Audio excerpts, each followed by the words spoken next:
नमस्कार दोस्तों, मार्केट की बात करते हैं, शेयर बाजार की बात करेंगे। इन्फोसिस लिमिटेड की बात करेंगे दोस्तों। आईटी सेक्टर का दिग्गज स्टॉक है, हैवीवेट स्टॉक है और तेजी देखने को मिली थी पिछले 3 महीने के अंदर। 1350 से 1660 1670 तक पहुंचा था और 9 दिसंबर 2022 को गिरावट देखने को मिली है। तो इसी के बारे में डिस्कस करते हैं, आगे स्टॉक प्राइस क्या रह सकता है, तीसरी तिमाही के नतीजे आएंगे, फाइनेंशियल नंबर की बात करते हैं, टेक्निकल चार्ट के अनुसार एनालिसिस करते हैं इस वीडियो में। जिनके पास इन्फोसिस लिमिटेड है क्या करना चाहिए, जो ट्रेडिंग कर रहे हैं उनकी भी बात करेंगे दोस्तों टेक्निकल चार्ट के अनुसार। और एचसीएल टेक में आज ज़्यादा गिरावट देखने को मिली क्योंकि कंपनी के द्वारा, मैनेजमेंट के द्वारा एक बयान आया था कि आगे ग्रोथ कम रह सकती है और ये काफ़ी समय से सुनने को मिल रहा है। तो तीसरी तिमाही के नतीजे इंपॉर्टेंट रहेंगे, तो उसके कारण आईटी सेक्टर के शेयरों में ज़्यादा गिरावट रही है 9 दिसंबर 2022 को और बाजार में भी एक तरह से गिरावट आ गई। फिर तो इन्फोसिस लिमिटेड की बात करें तो हैवीवेट स्टॉक है आईटी सेक्टर का और फंडामेंटली बात करते हैं तो मजबूत कंपनी है। लास्ट क्वार्टर के जो नंबर्स आए थे, सेल्स बढ़ा था, प्रॉफिट बढ़ा था, बोनस, बायबैक, डिविडेंड, ये खबरें लगातार बनी रहती हैं इन्फोसिस में। तीसरी तिमाही में भी तीसरी तिमाही के नतीजे आएंगे तो साथ में डिविडेंड मिल सकता है। तो आगे 2-3 महीने इंपॉर्टेंट रहेंगे इन्फोसिस लिमिटेड के लिए भी दोस्तों। तो टेक्निकल चार्ट के अनुसार बात करते हैं। सबसे पहले फिलहाल 1569 में है, जो आज जो कैंडल बना हुआ है एक तरह से बेयरिश कैंडल है ये। तो अगर ये नीचे की तरफ 1561 के नीचे अगर ट्रेड करने लग जाएगा, थोड़ी बहुत गिरावट और बढ़ सकती है। मान के चलिए कि 1500 के आसपास तक ये आता हुआ दिख सकता है और ओवरसोल्ड की भी स्थिति हो जाएगी दोस्तों फिर।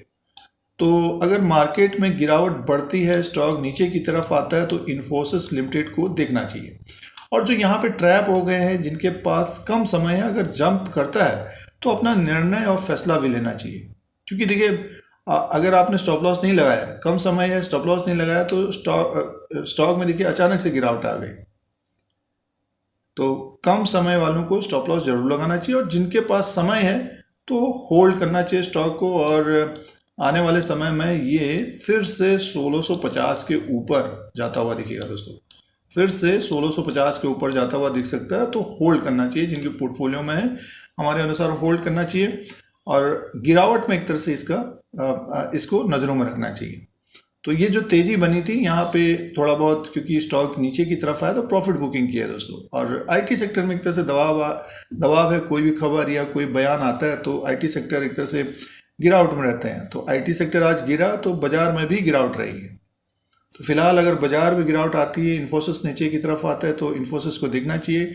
टेक्निकली एक तरह से बुलिश मोड बना हुआ था, आज थोड़ा बहुत इसमें कमजोरी बनी हुई है।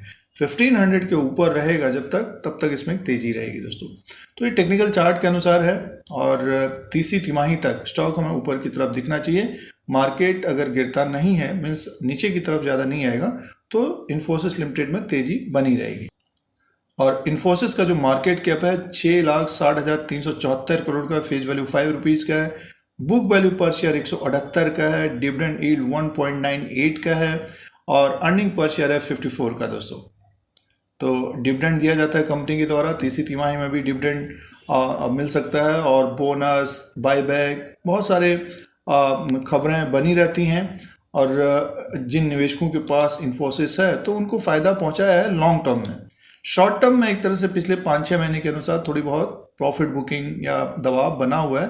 लास्ट क्वार्टर के नंबर 36,538 करोड़ का सेल्स था और प्रॉफिट, नेट प्रॉफिट 6,026 करोड़ का था, तो बढ़कर आया था। और डॉलर भी ऊपर की तरफ ही कारोबार कर रहा है दोस्तों, 80 के ऊपर डॉलर कारोबार कर रहे हैं। तो इन्फोसिस के ऊपर नज़र बनाए रखें अगर स्टॉक में गिरावट होती है, और जिनके पास है, जिनके पास समय है, तो होल्ड करना चाहिए हमारे अनुसार। इस तरह के वीडियो देखने के लिए धीरज सिंह के स्टॉक्स को सब्सक्राइब और लाइक करें, शेयर करें, कमेंट करें। धन्यवाद।